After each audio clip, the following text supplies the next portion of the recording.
Hello students, आशा करता हूँ आप लोग स्वस्थ होंगे, मजे में होंगे। लॉकडाउन का फायदा केवल आप लोगों को ही मिल रहा है, ठीक है।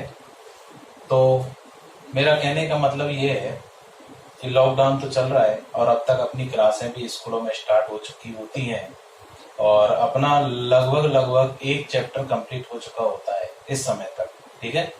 तो अपनी पढ़ाई सुचारू रखें। कोई चीज समझ में नहीं आए तो वो आप लोग मेरे से डिस्कस कर सकते हो, ठीक है। अगर कोई टॉपिक समझ में नहीं आ रहा तो कमेंट बॉक्स में आप डाल सकते हो, ठीक है। बाकी आप लोग कैसे भी पर्सनली व्हाट्सएप पे या कैसे भी, है ना, पर्सनल नंबर आपके पास है ही और आप लोग मेरे से डिस्कस कर सकते हो, ठीक है। व्हाट्सएप मैसेंजर सारी सुविधाएं उपलब्ध कर रखी है इस टाइम, ठीक है। और वीडियो अच्छी लगे लाइक करना, सब्सक्राइब करना, जिससे मैं लाइव क्लासेज आगे दे सकूं, ठीक है। और शेयर करना, अधिक से अधिक शेयर करना, जिससे कि YouTube चैनल का जो फायदा है, फ्री ऑनलाइन क्लासेस का जो फायदा है, वो अधिक से अधिक स्टूडेंट्स को प्राप्त हो सके, ठीक है। देखना फिर तो अपना जो चैप्टर था वो सेकंड चैप्टर चल रहा है और लगभग खत्म होने के कगार पर है। और आज हम जो नेक्स्ट जो टॉपिक है अपना, वो सिलेबस जैसे ही चेंज हुआ था, अपना पुराने सिलेबस से हटके जब चेंज होके आया था, तो उस सिलेबस के अंदर ये नया टॉपिक निकल के आया था, आवेशित चालक की सतह पर बल, ठीक, force on the surface of charge conductor, ठीक है। तो इस टॉपिक को बड़े ध्यान से देखना है। अब चूंकि आपको पता ही है कि जब सिलेबस चेंज होके आया, ठीक है, और लगभग इस साल तो चेंज नहीं हो रहा, तो नेक्स्ट ईयर अपना 12th का जो सिलेबस है, आने वाले जो स्टूडेंट्स हैं, ठीक है, अभी जो चल रहे हैं वर्तमान में 11th के, उनके लिए तो यही सिलेबस रहेगा, लेकिन आने वाले जो स्टूडेंट्स रहेंगे उनके लिए सिलेबस एनसीईआरटी का चेंज होके आएगा, ठीक है। तो इस टाइम जो पढ़ रहे हैं बालक, उनको घबराने की कोई बात नहीं है। और दूसरी बात, फिजिक्स हो, केमिस्ट्री हो, बायोलॉजी हो, कोई सा भी सिलेबस हो, चेंज कुछ नहीं होता, टॉपिक वही रहते हैं, ठीक है। हाँ जी, तो सुनना। तो आवेशित चालक की सतह पर बल हमें ज्ञात करना है, तो देखना ध्यान से। सबसे पहले हम बात करें तो चालक, तो सबसे पहले तो हम चालक की बात करें तो हमने क्या किया, एक चालक, ठीक है, कोई भी पृष्ठ ले लिया, ठीक है, ओके। और इसको जब हम आवेशित करेंगे तो आवेश का जो वितरण होगा वो कहां पर होगा। तो किसी चालक को जब हम आवेशित करते हैं तो उसमें आवेश का जो वितरण होता है वो कहां होता है, कहां पर होता है, सतह पर होता है, ठीक है। तो सतह पर आवेश का क्या हो गया, वितरण हो गया। ये लो साहब, इसको हमने एक समान रूप से क्या कर दिया, आवेशित कर दिया, ठीक है। बड़े ध्यान से सुनना, आराम से सुनना, ठीक है। क्यों, बहुत इंपॉर्टेंट टॉपिक है और वेरी वेरी इंपॉर्टेंट। आवेशित चालक से इस सतह पर मुझे बल ज्ञात करना है, इस सतह पर क्या ज्ञात करना है, बल ज्ञात करना है, ठीक है। आवेशित करने के बाद तो गौर से देखना कि अगर मैं इस आवेशित चालक की सतह को अगर अल्पांशों में तोड़ दूं, किसमें तोड़ दूं, अल्पांशों में, है ना।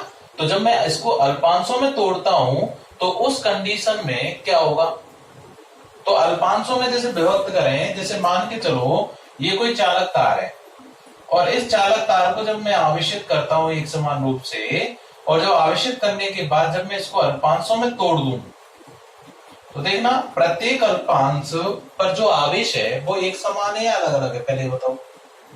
एक समान है। और हम जानते हैं कि जब एक समान आवेश होता है, सजातीय आवेश होता है, तो सजातीय आवेशों के मध्य क्या लगता है, बल लगता है। और कौन सा बल लगता है, प्रतिकर्षण बल लगता है, ठीक है। तो सजातीय आवेश हैं और इन सभी सजातीय आवेशों के मध्य कैसा बल लगेगा, प्रतिकर्षण बल कार्यरत होगा। बात समझ में आ गई। तो इसका मतलब है कि ये जो अल्पांश है वो इस अल्पांश को क्या कर रहा है, रिपल्सन कर रहा है, ठीक है, प्रतिकर्षित कर रहा है। ऐसे ही ये अल्पांश यानी प्रत्येक अल्पांश एक दूसरे को क्या करेगा, प्रतिकर्षित करेगा, ठीक है, एक दूसरे को प्रतिकर्षित करेगा। तो मुझे वही बल ज्ञात करना है, तो आई थिंक आप लोगों के टॉपिक समझ में आया होगा कि हमें ज्ञात क्या करना है। ठीक है, तो ज्ञात क्या करना है कि प्रत्येक अल्पांश यानी जो चालक दिया है, आवेशित चालक है, इसको अगर मैं अल्पांशों में व्यक्त करूं तो प्रत्येक अल्पांश एक दूसरे पर क्या लगेगा, बल लगाएगा। तो बस वही बल मुझे क्या करना है, ज्ञात करना है कि आवेशित चालक की सतह पर कितना बल कार्यरत हो रहा है। समझ में आ गया? ठीक है, हाँ जी। तो सुनना, तो क्या करें, इस जो चालक दिया हुआ है इसके लिए मैं दो बिंदु ले रहा हूं। ठीक है, एक तो कहां ले रहा हूं, इस चालक से बाहर ले रहा हूं, और एक कहां ले रहा हूं, इस चालक के अंदर ले रहा हूं। ठीक है, तो ध्यान से देखना, जब मैं यहां पर इस चालक के बाहर किसी बिंदु पर चर्चा करता हूं कि साहब मान लिया ये कोई बिंदु P है और अंदर मैंने मान लिया कि ये कोई बिंदु Q है। ठीक है, बात समझ में आ गई? तो ध्यान से देखना कि जब मैं बाहर स्थित बिंदु P और अंदर स्थित बिंदु Q की जब मैं चर्चा करता हूं तो उस कंडीशन में, ठीक है। अब पहली बात तो हमें इस चालक के जो पृष्ठ है इसका मुझे क्षेत्रफल नहीं पता, इस पर वितरित आवेश ज्ञात नहीं है, तो क्यों ना मैं इस पर वितरित एकांक आवेश ज्ञात करूं। ठीक है, यानी एकांक क्षेत्रफल पर वितरित आवेश क्या होता है, एकांक क्षेत्रफल पर वितरित आवेश क्या होता है, बोलो, सिग्मा होता है, पृष्ठ आवेश घनत्व जिसे हम कहते हैं, है ना। तो एकांक क्षेत्रफल पर वितरित आवेश जो है इस चालक के लिए, इस चालक पृष्ठ के लिए वो कितना है, सिग्मा है। ठीक है, अच्छा ये सिग्मा आ गया। अंदर कितना आवेश होगा, तो चालक के अंदर कितना आवेश होगा, बोलो। जब आवेश का वितरण कहां हो गया, सतह पर हो गया, तो अंदर कितना आवेश हुआ, 0। अंदर कितना आवेश हुआ, 0 हुआ। बाहर की बात करें तो देखना, चालक के कारण किसी बिंदु P पर, अब यहां जब मैं सिग्मा की बात कर रहा हूं, क्यों दूरी नहीं दे रखी मेरे को, तो सिग्मा की जब हम चर्चा कर रहे हैं तो बताओ किसी चालक के कारण किसी बिंदु P पर जो विद्युत क्षेत्र की तीव्रता होती है EP बराबर, बोलो कितनी होगी, बोलो। इस चालक के कारण बिंदु P पर विद्युत क्षेत्र की जो तीव्रता है उसका मान कितना होगा, किसी चालक के कारण, चालक सतह के कारण, बोलो, चालक पृष्ठ के कारण क्षेत्र की तीव्रता जो होती है वो कितनी होती है, सिग्मा अपॉन एप्सिलॉन 0 होती है। बोलो ये बात समझ में आई कि नहीं है? ठीक है, तो यानी P बिंदु पर जो विद्युत क्षेत्र की तीव्रता होगी उसका मान कितना होगा, सिग्मा अपॉन एप्सिलॉन 0 होगा। क्लियर?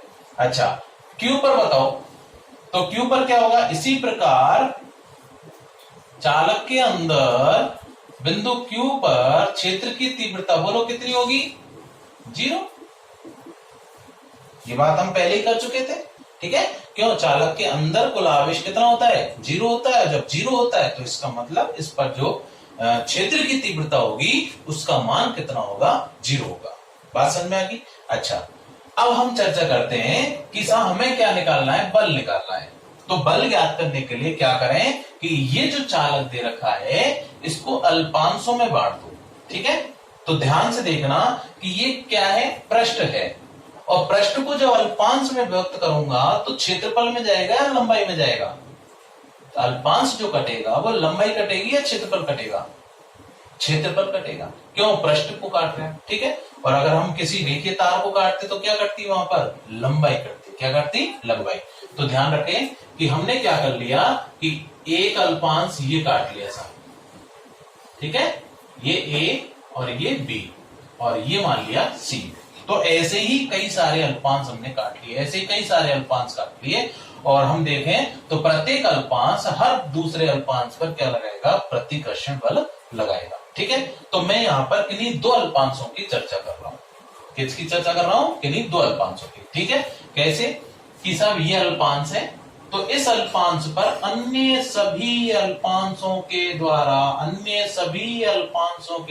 लगने वाला परिणामी बल ज्ञात कर लें। तो वो जो बल आएगा वो प्रत्येक अल्पांश पर आएगा। नहीं, यही बात समझ में, दोबारा सुनो कि एक पर सभी के कारण जो बल लग रहा है वो बल परिणामी होगा, और वही बल सभी अल्पांशों पर, अलग अलग अल्पांशों पर सभी अल्पांशों के द्वारा लगेगा। बात समझ में आ गई? तो क्यों ना मैं एक बल निकालूं, एक पर लगने वाला परिणामी ज्ञात कर लूं, तो वही परिणामी सभी अल्पांशों के द्वारा अपने पास आ जाएगा। ठीक है, सभी अल्पांशों पर लगने वाला बल होगा परिणामी। क्लियर, समान होगा, एक समान होगा। समझ में आ गई? ठीक है सर। तो देखें, तो इस अल्पांश के कारण मान लिया इस अल्पांश का जो क्षेत्रफल है कुछ ही मान लो भाई, क्या मान ले बताओ, ds मान लो। चलो ठीक है, तो इस अल्पांश का जो क्षेत्रफल है वो क्या है, ds वेक्टर है। ठीक है, और जिसकी जो दिशा होती है वो किधर होगी, वही क्षेत्र की दिशा में होगी, क्षेत्रफल के लंबवत होगी। क्लियर। अच्छा, अब बताओ इस अल्पांश के कारण इस बिंदु P पर क्षेत्र की तीव्रता की दिशा किधर होगी बताओ, बोलो, वही सतह की लंबवत होगी। ठीक है, तो इसके कारण क्षेत्र की तीव्रता की दिशा किधर होगी, वो इसी दिशा में होगी। बात समझ में आ गई? तो इसको मैंने मान लिया क्या, E1 वेक्टर। बात समझ में आ गई? अच्छा, और इस अल्पांश, देखो दूसरा अल्पांश कौन सा है, ACB। क्लियर। तो इस दूसरे अल्पांश के कारण प्लस है, परीक्षण आवेश भी प्लस होता है, तो इस अल्पांश के कारण भी किधर होगी क्षेत्र तीव्रता, वो भी इधर ही होगी, क्यों, प्रतिकर्षण लगेगा। ठीक है, तो इसकी क्षेत्र तीव्रता भी इधर, तो ये मान लिया मैंने E2 वेक्टर। बात समझ में आ गई? ठीक है, तो लिख देता हूं मैं कि माना AB अल्पांश के कारण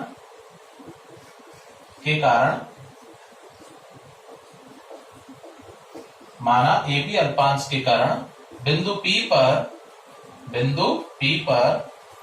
विद्युत क्षेत्र की तीव्रता क्या होगी, E1 बराबर, ये मान ली मैंने सर। ठीक है, E1 मान लो, चलो उसको। ठीक है, क्षेत्र तीव्रता E1 वेक्टर एवं अल्पांश किसके कारण बताओ, ACB के कारण क्या मान ली बताओ, E2 वेक्टर है। E2 वेक्टर है, तब चित्र से क्या होगा, परिणामी क्षेत्र की तीव्रता,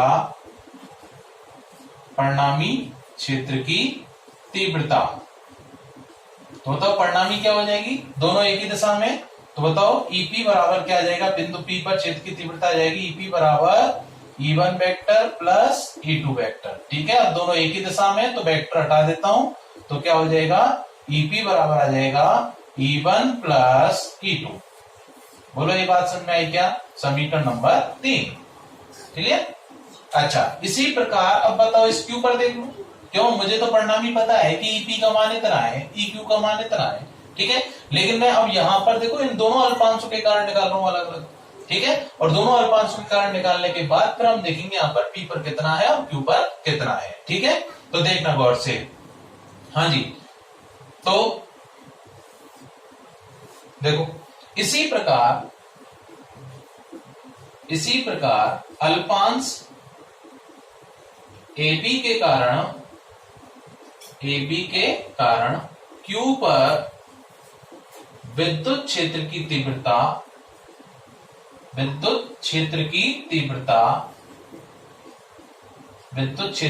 तीव्रता क्या माने बताओ, वही E1 वेक्टर मान ले, तथा ACB के कारण बताओ Q पर क्षेत्र की तीव्रता वो मान लिया हमने क्या, E2 वेक्टर है, तब परिणामी, तो बताओ परिणामी क्या होगा अब यहाँ पर, देखो गौर से। तो देखो अब यहाँ पर ये AB अल्पांश, तो इसके कारण इस पर किधर होगी क्षेत्र की तीव्रता बताओ, देखो ये इधर लगाएगा वो, तो किधर हो जाएगी, इस दिशा में हो जाएगी, तो E1 वेक्टर तो आ गया इस दिशा में। क्लियर।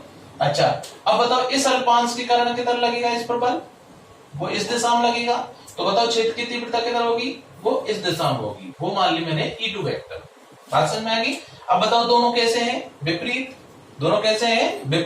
तो बताओ परिणामी क्या हो जाएगा, EQ बराबर आ जाएगा E1 बोलो माइनस E2, क्यों, दोनों के मध्य कोण बन रहा है 180 डिग्री। अब ध्यान रखना यहाँ पर कि E1 ज्यादा है या E2 ज्यादा है, है ना, जो ज्यादा होगा वो पहले आएगा, जो बाद में वो कम आएगी वैल्यू। ठीक है, ये ध्यान रखनी है। यहां हमें नहीं पता कौन ज्यादा कौन कम। ठीक, तो देखना गौर से। तो EQ बराबर E1 माइनस E2। क्लियर? वैसे तो E2 ज्यादा होगा, लेकिन हमने लिख दिया, कोई दिक्कत नहीं है। तो EQ का मान कितना है देखना समीकरण 2 से, क्योंकि 2 से क्या है, EQ बराबर 0। और जब EQ बराबर 0 है तो बताओ यहां से क्या आ जाएगा, E1 माइनस E2 बराबर 0। तो यहां से आ जाएगा E1 बराबर E2। ये लो साहब, ये समीकरण नंबर 4। ठीक है, स्क्रीनशॉट ले लेना।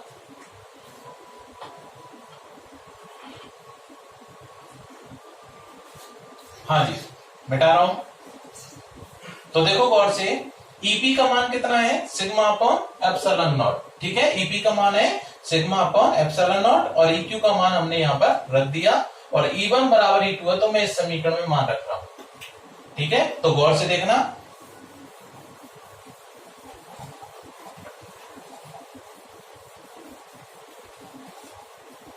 ईपी बराबर सिग्मा अपॉन एप्सिलॉन 0 याद रखना है।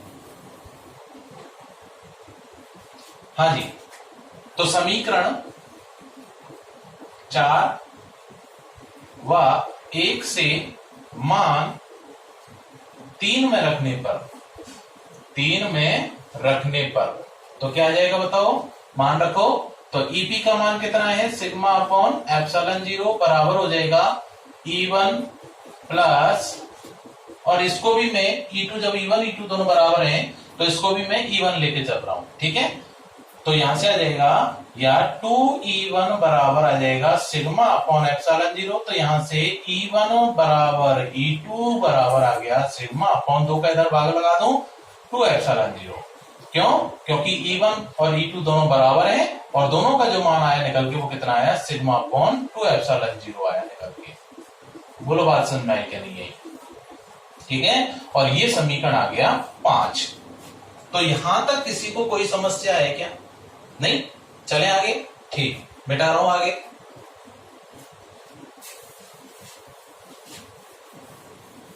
बहुत सिंपल है अगर गौर से देखो तो। ठीक है, कॉन्सेप्ट याद रखना है बस। हाँ जी, तो E1 बराबर E2 बराबर आ गया सिग्मा अपॉन 2 एप्सिलॉन 0। ठीक, अब हमें क्या ज्ञात करना है कि किसी एक अल्पांश के कारण दूसरे अल्पांश पर क्या ज्ञात करना है, परिणामी बल ज्ञात करना है। ठीक है, तो कौन सा अल्पांश लें बताओ, ये वाला लें, और इस पर बल निकालना है किसके कारण, इन सभी अल्पांशों के कारण लगने वाला परिणामी बल। बात समझ आ गई? तो मान लें कि इस अल्पांश पर देखो गौर से, कि जब भी हम P पर बल निकालते हैं तो F बराबर क्या आता है, F बराबर आता है QE। बात समझ में आई? तो यहां पर जो Q होता है वो कौन होता है, कौन सा आवेश होता है, ये प्लस Q आवेश है, ये Q आवेश है। ठीक है, और ये है परीक्षण आवेश। बात समझ में आ गई? तो इसके कारण इस पर बल लगता है। इस तो कौन बल महसूस कर रहा है, यही तो कर रहा है। तो ये जो बल लग रहा है, ये वाला, इसके कारण, क्षेत्र के कारण जो बल लग रहा है वो किस पर लग रहा है, इस पर लग रहा है। ध्यान रखना। तो यहां जो आवेश आएगा ये वाला, वो कौन सा आएगा, इसका ये बल आएगा। कौन आएगा, जो महसूस कर रहा है। समझ में आ गई? तो यहां पर सबसे ज्यादा जो बल महसूस कर रहा है वो कौन कर रहा है, छोटा अल्पांश ही तो कर रहा है। तो इस पर परिणामी बल लग रहा है, सारे अल्पांशों के कारण इस पर परिणामी बल लग रहा है। तो आवेश जो लिया जाएगा वो कौन सा, इस पर लिया जाएगा। तो मान लेते हैं कि प्रत्येक अल्पांश पर जो आवेश है वो कितना है, dq है। बात समझ में आ गई? तो मान लेते हैं कि माना AB अल्पांश पर आवेश कितना है, dq है। ठीक है, तब ACB अल्पांश के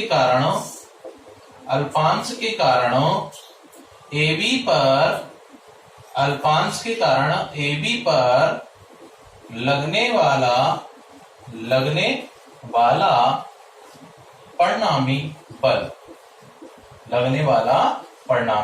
बल क्या हो जाएगा बताओ। तो अल्पांश है, अल्पांश के कारण अल्पांश पर लग रहा है, तो कितना मान ले हम, df मान ले इसको। ठीक है, और df बराबर क्या आएगा बताओ, q के स्थान पर क्या आ जाएगा, dq है ना, इनटू अब क्षेत्र की तीव्रता, बताओ क्षेत्र की तीव्रता कौन सी, ई तो आएगी, है ना। तो कोई से उठा लो इसमें से, तो क्या आ जाएगा, क्षेत्र की तीव्रता आ जाएगी E2। बात समझ में आ गई। तो किसके कारण है ये E2, किसकी है, ये ACB के कारण है। किसके कारण है, ACB। देखो ध्यान से, पहले माना था हमने कि ACB के कारण P पर लगने वाला जो क्षेत्र की तीव्रता है वो कितनी है, E2 है। समझ में आ गया, ठीक है। तो कितना आ जाएगा, DF बराबर, देखो यहां से DF बराबर Q0 मतलब जो महसूस कर रहा है, ठीक है, इंटू कौन सा क्षेत्र महसूस कर रहा है, E2 कर रहा है। कौन सा लग रहा है, E2 के कारण बल लग रहा है। किसके कारण लग रहा है, AB पर जो बल लग रहा है वो किसके कारण लग रहा है, इसके कारण, और इसका E2। समझ में आ गया, ठीक। हाँ जी, और E2 का मान मैं यहां से रख दूं, देखो गौर से, समीकरण 5 से मान रखते हैं। तो 5 से मान रखने पर क्या आ जाएगा, यहां से बताओ, DQ बराबर, सॉरी DF बराबर DQ into sigma upon 2 epsilon 0, sigma upon 2 epsilon 0, ठीक है। और हम जानते हैं, क्या जानते हैं, क्योंकि पृष्ठ आवेश घनत्व की परिभाषा से, पृष्ठ आवेश घनत्व की परिभाषा से, घनत्व की परिभाषा से क्या जानते हैं भाई, बोलो, सिग्मा बराबर होता है DQ अपॉन DA। बोलो, ये तो होता है DQ अपॉन DA। DA क्या है, अल्पांश का क्षेत्रफल या पृष्ठ का क्षेत्रफल जो हम ले रहे हैं, ठीक है। तो यहां से DQ बराबर क्या आ जाएगा, बोलो, DQ बराबर आ जाएगा सिग्मा इंटू DA। बोलो, तो इस DQ का मान मैं यहां पर रख दूं, ठीक, स्क्रीनशॉट ले लो, ऊपर से मिटा रहा हूं। हाँ जी,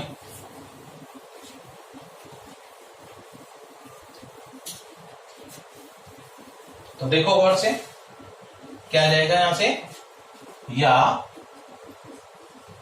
DF बराबर, DQ का मान यहां से रख रहा हूं, sigma DA into sigma upon epsilon not, sorry 2 epsilon not, clear.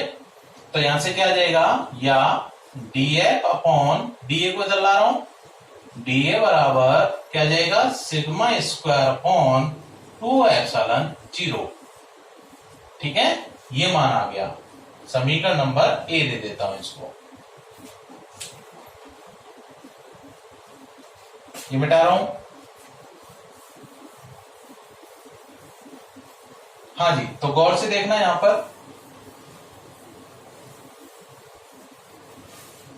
DF upon DA, DF upon DA, तो DF अपॉन DA का मतलब क्या है, अर्थात देखो DA, ये तो किस क्षेत्रफल पर लग रहा है, DA पर, और जब इसमें DA का भाग लगा दूंगा तो इसको क्या बोलूंगा मैं, एकांक क्षेत्रफल पर लगने वाला बल, और एकांक क्षेत्रफल पर अभिलंबवत लगने वाला जो बल होता है उसे हम क्या बोलते हैं, बोलो, दाब। क्या बोलते हैं उसको, दाब, अर्थात अथवा दाब कह सकता हूं इसको मैं, ठीक है। तो क्या बोलेंगे इसको, P बराबर DF अपॉन DA बराबर हो जाएगा सिग्मा स्क्वायर अपॉन 2 एप्सिलॉन 0, ठीक है। तो कितना बल लगता है भाई, बोलो, एकांक क्षेत्रफल पर लगने वाला जो बल होगा, परिणामी जो बल होगा, प्रति एकांक क्षेत्रफल पर लगने वाला जो परिणामी बल होगा उसका मान कितना आएगा, सिग्मा स्क्वायर अपॉन 2 एप्सिलॉन 0 आएगा। बात समझ में आ गई सबके, ठीक है। बहुत इंपॉर्टेंट टॉपिक है, ध्यान से देख लेना। तो ये कहलाता है दाब, क्या कहलाता है, दाब। तो दाब बराबर आ जाएगा DF अपॉन DA बराबर सिग्मा स्क्वायर अपॉन 2 एप्सिलॉन 0, ठीक है। तो आई थिंक आप लोगों को वीडियो पसंद आई होगी। चैनल को लाइक कर लेना, सब्सक्राइब कर लेना और शेयर करना बिल्कुल मत भूलना, ठीक है। धन्यवाद।